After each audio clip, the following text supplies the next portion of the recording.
Welcome back to Cracks and Conversations, the podcast where we help foundation repair and basement waterproofing business owners uncover the cracks in their businesses before they become costly problems.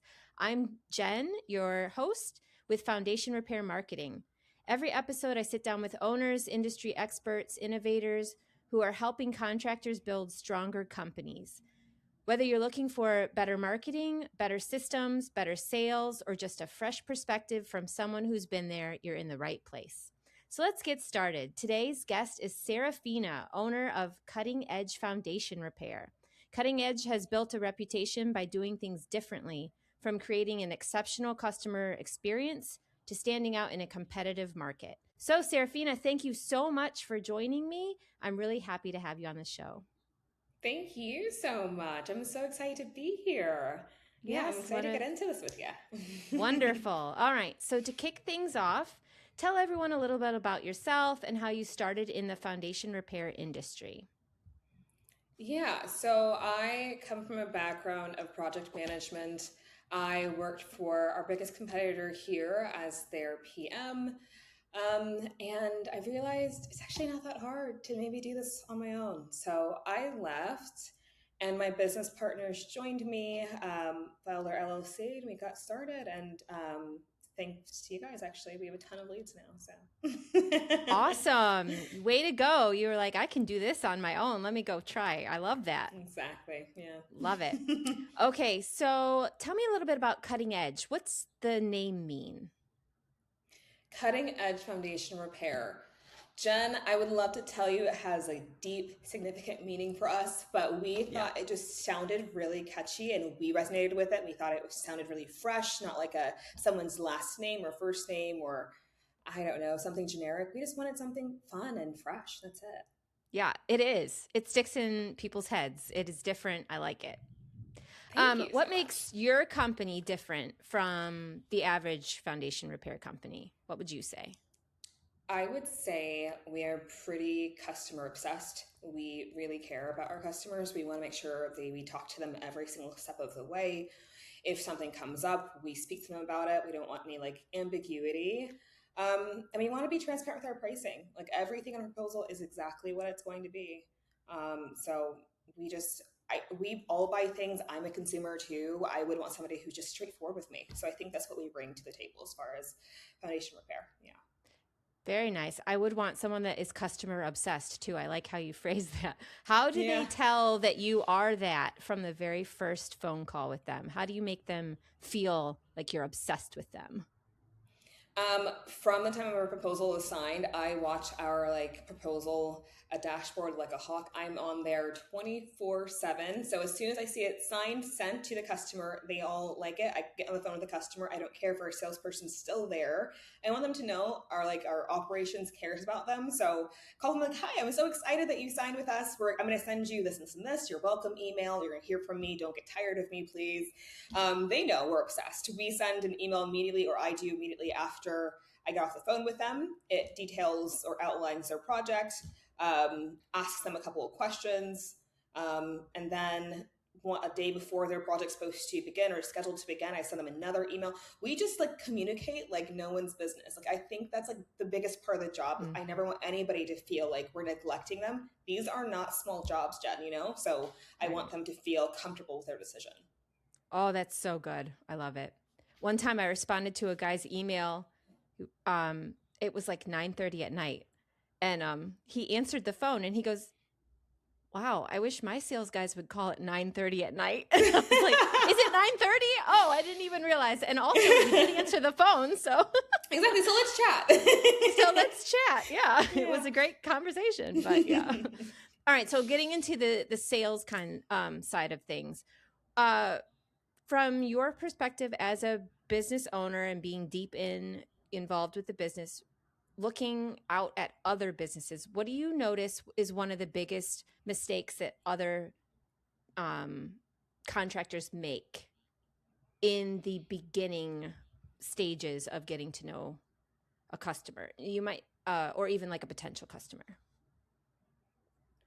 And it's funny. I don't think this is a beginning stage sort of thing. From a sales perspective, being too pushy, I think in this Mm. industry for foundation repair specifically, it doesn't work. Um, People come to us because they see our reviews, they trust us based off of our reputation first initially, right? But Yeah. it's also very heavily referral based. So if we're not getting a lot of referrals, it means that we're doing something wrong. And thankfully we Mm. do, because our customers trust us that much. So it's just from the beginning, just don't be pushy. Let them trust you. Let them see like you're a human being that's trying to help them save their house. So Yeah. yeah, I think that's where it starts. That's all very good. Yeah. Don't be too pushy. I appreciate that. From a consumer perspective and from an owner perspective, pushy is not good. Mhm. How do you build trust in your customers quickly? I do credit that to our initial phone call, which I'll pick up Hmm. and just be bright and sunny on the phone. It doesn't matter if they're having a terrible day and I can hear it in their voice. I want them to feel comfortable with me, with their appointment they're setting with me. So just, hi, how are you doing? How's your day going? Okay, let's get all these details in. And if you need anything, please call me back. Like, I'm going to answer your phone night or day. Don't worry about it. So I just want them to feel like I will actually answer their phone if I tell them I'm Yeah. going to answer their phone. So it starts there. After that, I do credit our sales team with just being knowledgeable and straightforward and kind. Like, we make sure we're not going to overprice anything as far as their project's concerned. We make sure that they understand every single piece of equipment that's going into the ground for them, because people don't know what foundation repair is. Right. So we explain what our cylinders look like, and we sometimes bring pieces to appointments so they can feel it and hold it. We tell them how far we're going to like push into the ground, so that also builds trust, because it sounds like we know what we're talking about, which we do with our expertise. Hmm. So Yeah, I agree. Do you guys did you, when you started your company, did you hire your sales team from the ground up, or did you have to train them? no, they've been friends of ours, so they found us. It was just me and my business partner for a long time, and then um, they started seeing that we were doing well. They're speaking to us. They're our friends. So of course you speak to your friends on the phone, and like, yeah, actually we did really well last month and the month before and the month before. And so they're like, okay, so I could actually grow there and have a career and make really good money. I'm like, yeah, do you want to come over? And they're like, yeah, okay, I'll drop everything. Let's go. So, Awesome. yeah, we both come from a background of sales too. So, sales people just kind of stick together no matter what Yeah. industry you're in there. And they're like, if you're in tech sales, I'm going to tech sales. So they just follow you. Yeah. Bring the enthusiasm. That's right. Yeah. What would you say is one of your company's highest converting sales habit? Follow-ups. We follow up like no one's Mm. business. Every Monday, I'll send out an email that's tailored to that specific project if they didn't sign with us for whatever reason. And I just say, hey, like, we're here for you. If you still would like to take care of your house, we're here to get that job done for you. This is what our lead time looks like. Here's your proposal that I'm going to attach in this email. Please feel free to call us back so we can actually like help you out here. And then I do follow up with a phone call right after that. So it's not just me though. I do credit my sales team. Our sales team is fantastic at doing follow-ups. Those customers belong to them. So once they have that initial conversation face to face at their home, that belongs to that salesperson. So they treat it like they're, um, I don't know, like almost like they're friends. Like I'm going to call this person once a week just to check Hmm. in to see if they're okay. Cause you really are saving someone's house. So it's either in these situations, it's either they're selling their home, they have to leave because it's that bad. They deal with it because they just really can't afford it, no matter how reasonable the price is, or they fix it. So our sales team is just great as like understanding that those three things, and then just touching base every week. Mm. I like that it's the same person that they Yeah. stay in contact with. Nothing I hate more than, we were just talking about taking our pets to the vet. So the vet I take my pet to has several vet doctors, which is No. great. But how many times have I gotten the same person? Very few. Yeah. And yeah, Yeah. there's something about getting the same person. It does build trust quickly. Um, Mhm. I yeah. was laughing because my cat Juliet, she would lose her mind if she saw a different vet every time. She would hate me, so I get Oh, it. my dogs love it because they're like, "Ooh, a new person." But anyways, yeah, I personally hate having to recount the story over and over and over and over again. Yeah, yeah, yeah. Yeah. So how do you deal with like, you know, sales competition, lower priced bids from competitors, what's your strategy on either getting that business or bringing value to what you're proposing to the potential customer? I'm gonna be honest with you, we don't really worry a whole lot about competition and like what other companies are doing because we know that we take care of our customers so well, communication wise, making you feel like a human, like your problem actually Yeah. matters to us initially and throughout, even if you never signed with us, like we still speak to you. That is something that we do specifically really well. As far as being cheaper, somebody's always gonna be cheaper than you. But are they doing a better quality work than you are? Do they know the people who are actually going to do the work on their home, like as well as we know our team? Like we know our contractors who work with us side by side. We've known them for years and years. We have a relationship with them. So if something goes wrong, they will just fix it. I never really get phone calls like, "What should I do, Sarafina? This is going wrong. Like we hit a water line." We already have it built into the proposal, so they already have an SOP of what to do because we know them so well. So like, does the other company have a team that they know that well? Right. Will they push those piles as deep enough as deep as they need to go so they don't wiggle around? Do they have a lifetime warranty? It's just like all these things that we offer. We're not really looking around at competition and what are they doing because we know that we have specialized in this. We know that we'll take care of our customers. So Yeah, you know your value. You yes. know you're worth it. That's good. And then that builds confidence, and that confidence transfers to the customer, right? So yeah, I love that. That's awesome. Okay, on to marketing, a little bit about marketing. When did you realize that word of mouth wasn't quite enough? Yeah, word of mouth and door knocking was rough. Knocking in the summer in Houston heat will put you in the hospital, I feel like. I think I was Yeah. almost there. So so we stopped doing that. And maybe our second month in, which I'm really actually surprised we lasted 2 months door knocking and all of that. And and then we looked around for a marketing company around our second and a half or halfway through our second month, and we found you guys. So Yeah. Door knocking is not for the faint of heart. And word of mouth is not for the faint of heart because you got to build that reputation and convince that person. And exactly. yeah, but Yeah. it is how we've all started. We all started doing those things. I did not. I was not used to door knocking. Oh, I was like, this is not for me. I don't think I was ever built to do this. okay, I get it. But all starting there and loving it, I don't know that they go together. But yeah, yeah. we look for the next fix real quick. Like, how can we not do this? Right, exactly. Yeah. Yeah, I was looking for. I mean, honestly, the rest of my team were like fine with it for a while. I think I was the complainer, like, no, something has to change yesterday. It was your zeal for the hate that got Yes, it was. got For the it going. Houston Heat, yes. Yeah. So, what marketing investments paid off the best for Cutting Edge? Um, are you referring to what sort of lead paid off the best? You can discuss any of it. So let's see. People can invest in billboards, truck signage, that kind of thing. They can invest in just cold calling. What have you found was the best investment? And then, yeah, you can break it down into what kind of leads. Um, the best investment, honestly, is partnering with a marketing company that could take us to the next level. That was the best investment. From like that's like a macro view. From like a micro, I would say LSA leads. Like that is our bread and butter. And then partnering with a company that knows how to place us in Google. Like those were the biggest game changers. So that, and then we later added on just adding a sign in somebody's front yard when we're doing work at their home. Oh, yeah. We came to get like a bunch of business that way, but I think that's just kind of it. Like we only need those three right now because we're in such a good position. Yeah, that's good. So let's see, a marketing company that knows the industry, LSA, and then a sign in people's yards that you're doing the work on. That's a big one.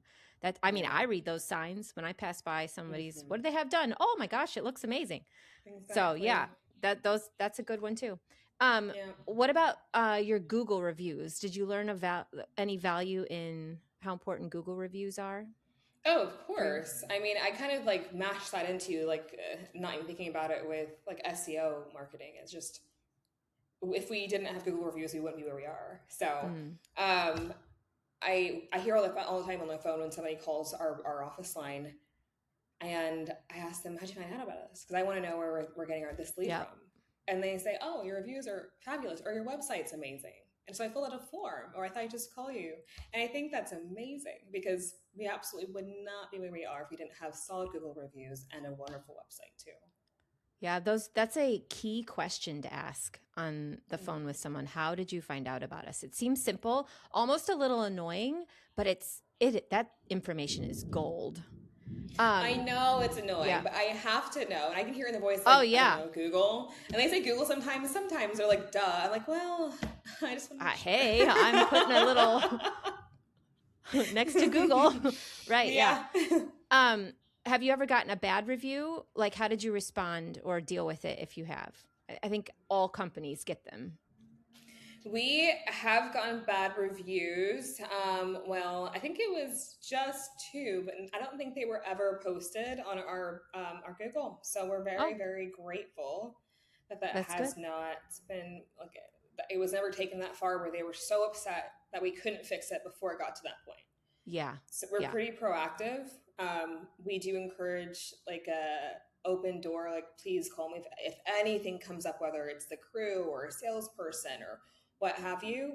I just ask them, please just call me first so I can see if I can fix it for you immediately. I'll drop everything to fix this for you. Mm, So I don't think it's ever gotten that far. that's awesome. And that goes back to your being their contact, their friend, their next of Hmm. kin. Yeah, Come to essentially, put me, me come down. to me with anything. Yeah, put me down. I'll be Right. get But from the that's from the good. hospital. It's fine. The relationship and the time and investment pays off. Yeah, that's It does. awesome. Yeah, it does. Okay, so running a business, it's a time sucker. It is an energy, a lot of energy. What's your biggest challenge that you found as being a business owner?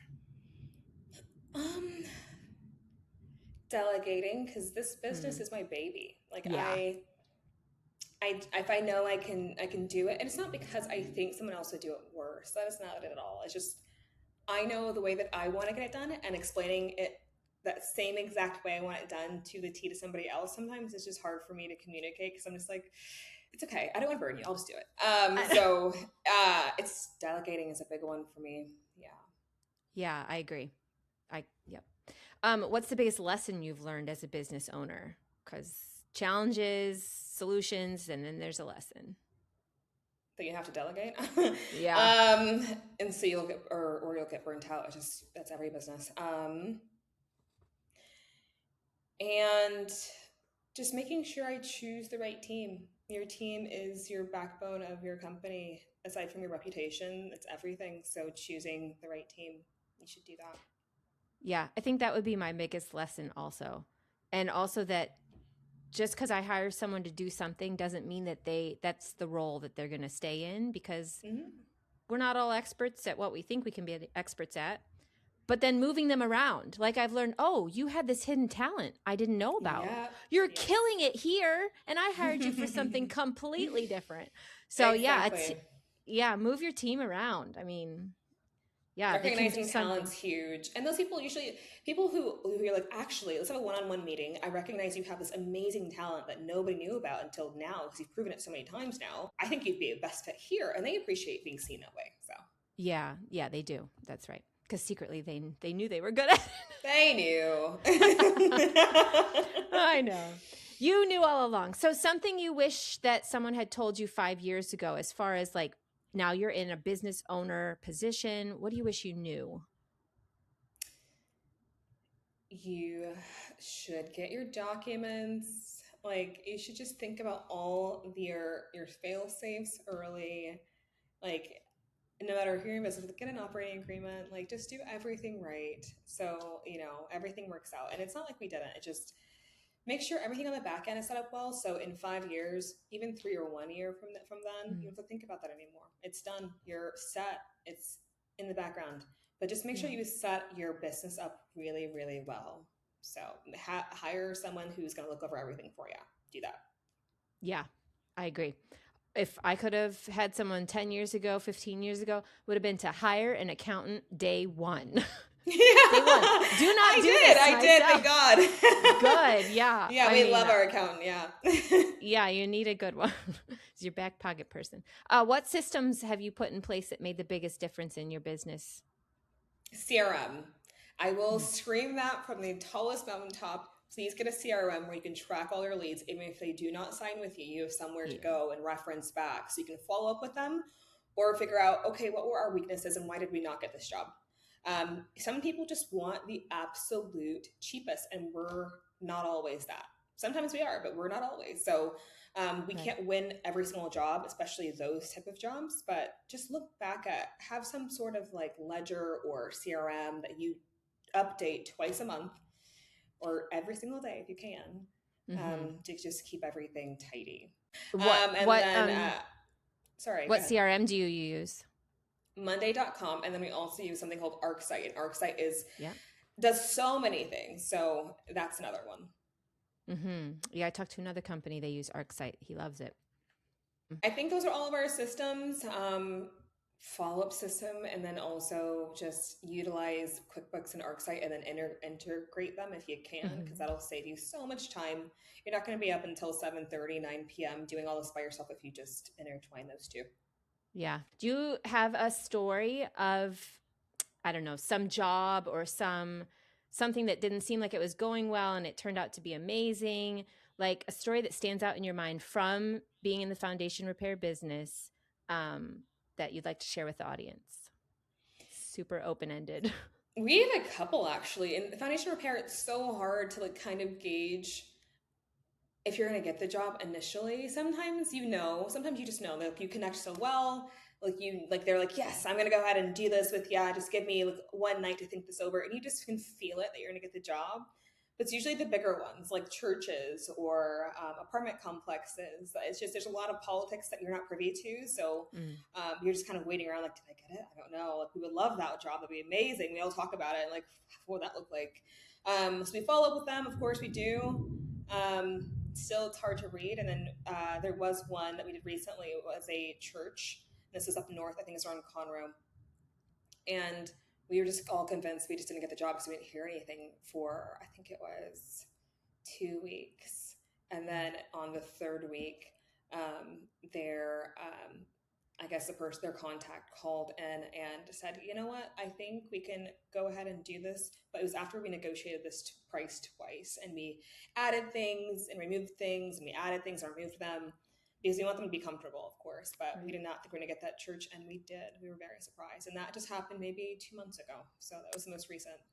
Awesome. Congratulations. Thank you. Yeah. Also just shows one proposal doesn't fit all, right? You got to we got to tweak some things sometimes. Depends on what they would like to spend. If they want to do the whole proposal, we give them an option of doing the entire proposal that we recommend, or just doing the modified version that they would sign off on because they say, okay, this is what I'm okay with spending or fixing right now. Yeah. What's an add-on that you've done that you've seen really help seal the deal for big contracts? I don't think add-ons do the trick for big contracts. Add-ons do the trick for smaller like residential projects, but if you do an add-on after you already sent the initial proposal and be like, oh, you know what, you could add this and this would be great. This is like the end all be all. If you don't have this thing, then this structure is going to just crumble. They're going to ask you, why did you not add that initially? And that's what I can credit to my sales team, because they are just amazing. My production manager, my sales manager that we have, like, they will look at a property, do measurements, walk the property with you, put together a proposal. It might take, for projects like that, the really big ones, maybe like a couple days or 1 day, but you're going to get a proposal and they're going to catch everything a lot of other companies won't.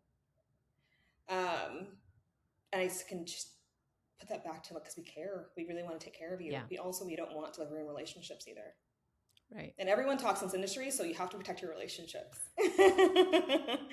Yeah. Everyone knows everyone in this industry, in this town. Yeah. So, yeah. Yeah. Get it right from the beginning. That's right. Yes. Okay. Ready for our little lightning round. So, yes, let's do it. All right. Favorite job that your company's completed? favorite job that our company's completed. God, there's so many. That's really hard to choose. I don't know. It's really, I think we love our big jobs and we don't ever want to like have less of them, obviously, but sometimes it's the residential jobs when you really connect with the homeowner and they're crying and they're saying, thank you so much. Like, you're saving my house. Like, my kids grew up in this house. I don't ever want to leave. Like, those are the ones where I was like, okay, you're welcome. Yeah. I'm crying too. Like, it's just, those are the jobs that I love. Oh, that's sweet. I love that too. Yeah. One business book that every contractor should read. Oof. I'm a big Grant Cardone person. I know that he's gotten some backlash, but anything by Grant Cardone, especially his earlier stuff, read that. Okay, I'm gonna have to look that up myself. And one his software. Audiobooks are great. He's funny. Oh, I like audiobooks. Okay, I'll do it. One software you guys can't live without. ArcSight, hands down. QuickBooks too, but ArcSight. A mistake that you see new contractors, new business owners making? Hiring the wrong people to do the work on the homes. Foundation repairs, physical. If you hire the wrong people and they damage someone's house, they're going to talk to their neighbor and they're going to talk to their family and it's going to get around. So hire people that you trust and know that you can do the work correctly the first time. Good advice. One thing every owner should do Monday morning. I do a lot of things first thing Monday morning. Check your ArcSight to see what came in, check your emails, and then right after that, talk to your team immediately. All the key players that you have on your team, speak to them before they get out to the field. Just to set up their day well. Yeah. Monday morning meetings are like crucial. They are. Yes. Just, crucial. Okay, if a foundation repair owner is listening today and could only make one change in their business, what would you advise them to do, Sarafina? I guess just don't get lost in like the minutia of things. Just take it one day at a time, but have a plan to actually get to where you want to go. But in this industry, you could be like, I need a poly truck yesterday. That's a $300,000 truck. Like, you don't need that. You can sub that out, and that's okay. We thought that too. I need to hire a new salesperson, which is a lot of people do too quickly. Just take your time building all the systems you need initially and then build up from there. Have a good team behind you marketing wise. That's huge, obviously. And then also trust your internal team enough to, if you've one bad job, no one blames each other. They say, okay, what do we learn from this? And then what can we do better next time? Okay, that's very good. Okay, and so for those listening, because Sarafina and I know each other, who is your marketing company? It's Foundation Repair Marketing. When you found Foundation Repair Marketing, how long did it take you to notice a difference? Oh, gosh. I mean, it's about 2 months. I mean, I'm not going to lie. It does take some time, but if you have a really good marketing company, they're going to tell you that. They're going to tell you what the landmarks are or the milestones are. They're going to tell you what to expect. You just have to be patient and give them a chance because they'll get you exactly where you need to be if you just trust them. So about 2 months. Yeah, we're happy with that though. Was that the biggest struggle? Was the needing the patience waiting? To wait? Yeah, the waiting. And I'm somebody who's like not very patient. So I was calling every day, like, so what's going on? Every week, what's going on? But again, like, okay, so this is what we've done so far since the last time we spoke, literally 4 days ago. This is what you can expect next, and like all the little pieces he said is what we should expect actually happen. So can't complain actually. Being patient is the most difficult thing because it's our money we're investing. We expect you're doing this for me. I expect it like now, but you can find that patience somewhere within you. It always ends up paying off, right? In anything in life, it ends up paying off. A good marketing company is key. Okay, so Sarafina, this has been wonderful. You have given so much insight into the industry, into customer relations, how to grow a successful business. I really appreciate you being here, taking the time to talk to me and share all of your knowledge. It's been great. Before we wrap up, if anyone wants to learn more about cutting edge foundation repair or get in touch with you, what's the best place for them to go? They would go to our website, cuttingedgefoundationrepairs.com. We're happy to help you there. Wonderful. Thank you. I'll be sure and also put a link in the description so that everyone can click on it and find you guys. And to everyone watching or listening, thank you so much for spending part of your day with us. If you found any value in today's conversation, I appreciate if you'd subscribe to the podcast, leave us a review, a comment. And if you'd like to learn more about foundation repair marketing or schedule a free marketing strategy session, you can visit foundationrepairmarketing.net. Until next time, remember, every successful business has cracks. The companies that grow are the ones that are willing to find them, fix them, and keep building. So I'm Jen. This has been Cracks and Conversations, and we'll see you in the next episode. Bye.